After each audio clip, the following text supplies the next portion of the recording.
Tabia mjomba ya kuwekeza, kujenga nyumba sehemu, kununua viwanja sehemu, umtaarifu mwenzako, aidha mumeo au haumtaarifu mkeo.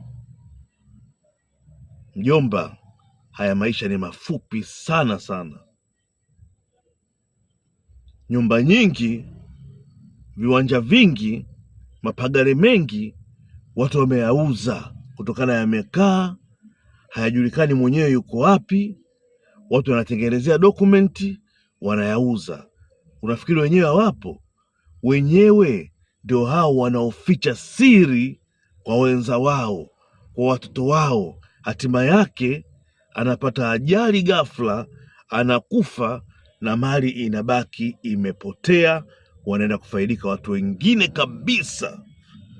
Mjomba, unachokifanya, washirikishe watoto wako, mshirikishe mkeo au mshirikishe mumeo. Ivan the Don, mimi nakubumbulusha tu. Bye bye.